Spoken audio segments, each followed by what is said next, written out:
आज हम बात करेंगे कि हम कैसे अंधश्रद्धा में फंसते हैं। आजकल धर्म के नाम पे झूठ बोलना आसान है, इसीलिए तो धर्म में जितना पाखंड चलता है इतना जगत की बाजार में नहीं चलता है, क्योंकि बात आकाश की है। सातवें आसमान की बात है, तो न किसी ने सातवां आसमान देखा है और न देखेंगे। तो हमारे साधु संत कहते हैं कि आकाश में स्वर्ग है, आकाश में वैकुंठ है, आकाश में कामधेनु गाय है, आकाश में कल्प वृक्ष है, आकाश में नरक है, आकाश में मोक्ष है, आकाश में मुक्ति है। तो तुम यहाँ जितना पुण्य करते हो इतना तुम्हें स्वर्ग में मिल जाता है। और बात बहुत बड़ी है, यह बात बहुत अलौकिक है, यह बात रहस्यमय वाली है। तो जो हमारे असाधु लोग हैं, न इनको आकाश का पता है, न स्वर्ग का पता है, न वैकुंठ का पता है, न मोक्ष का पता है, फिर भी झूठ चल रहा है, क्योंकि यह बहुत दूर का झूठ है। क्योंकि वहाँ का कोई सच का समाचार हमें मिलता ही नहीं है, और न कोई मरने वाला वापस आकर हमको बताता है कि आकाश पे ऐसा है, आकाश पे वैसा है। तो हम यह झूठ को भी सच मान लेते हैं और अंधश्रद्धा से भर जाते हैं, क्योंकि हम इसे देख पाते ही नहीं है। तो वह झूठ अंधश्रद्धा हो सकती है, मगर चलता है। अगर हमें यह जगत के बाजार में झूठ चलाना हो तो मुश्किल हो जाएगा। अगर तुम बाजार में ऐसा बल्ब बेचेंगे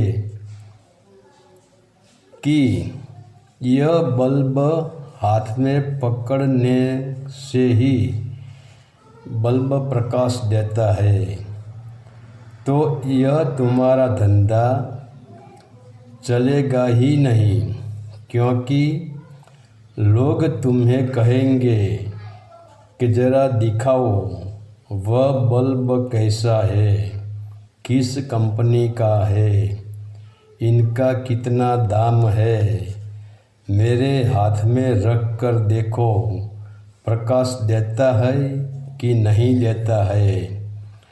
तो चलाने की बात दूर रही, तुम्हें पहला ग्राहक ही मुश्किल में डाल देगा, और वैसा बल्ब तुम्हारे पास हो ही नहीं सकता, क्योंकि बाजार का सामान दिखाई देता है, इसका परीक्षण भी हो सकता है, तो तुम कितनों को धोखा देंगे।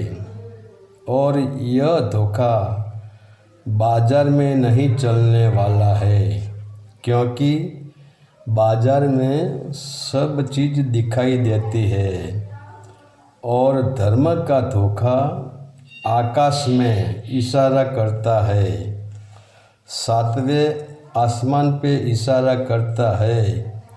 तो यह बात जच जाती है, यह बात सच है कि झूठ, और सातवें आसमान वाला झूठ कौन देखने गया है, तो वही झूठ हमें अंधश्रद्धा में डालते हैं।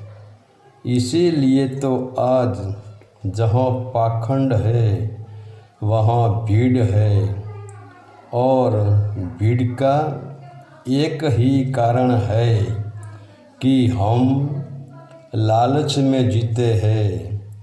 तो हमारी पहली लालच है साधु के, गुरु के आशीर्वाद की, और मज़ा यह है कि गुरु सबको एक ही आशीर्वाद देते हैं कि तुम्हारा कल्याण हो।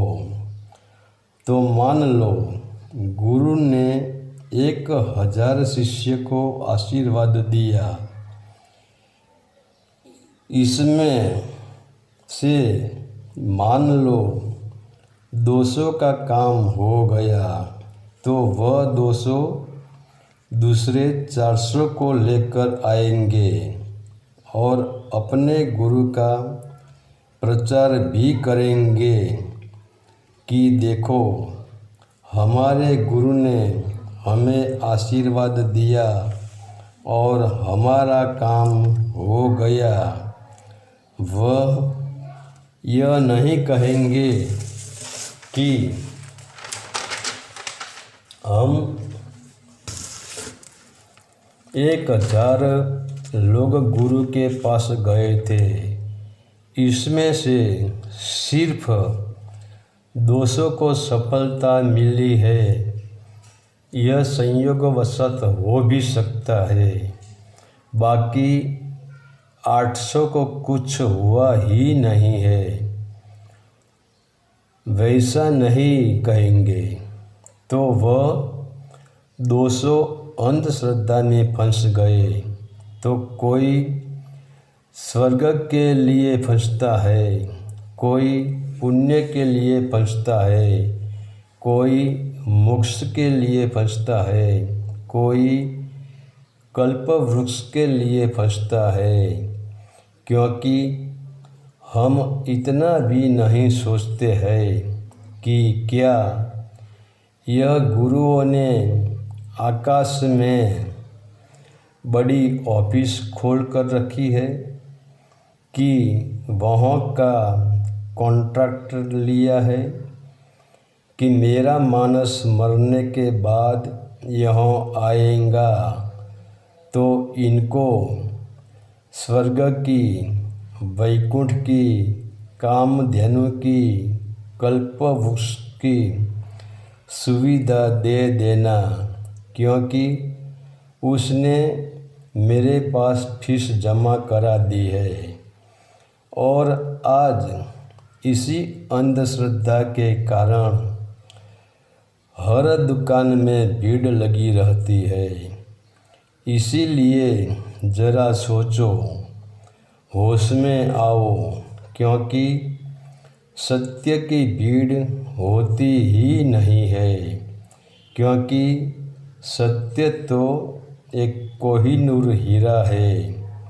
इसका मूल्य कोई पूरा जवेरी है, वही कर सकता है, वही इसको जान सकता है। और इनको कोई बड़ा अमीर ही खरीद सकता है। तो जहाँ भीड़ देखो वहाँ सावधान रहना, क्योंकि भीड़ ज्वेलरी की दुकान पे होती ही नहीं है। तो जहाँ भीड़ देखते हो सावधान रहकर सोचना कि यह सत्य की दुकान नहीं है, मतलब यह ज्वेलरी की दुकान नहीं है, यह अंधश्रद्धा की दुकान है। यहाँ आश्वासन ही मिलता है, यहाँ लालच ही मिलती है। हरि ओम तत्सत। आदेश का प्रणाम।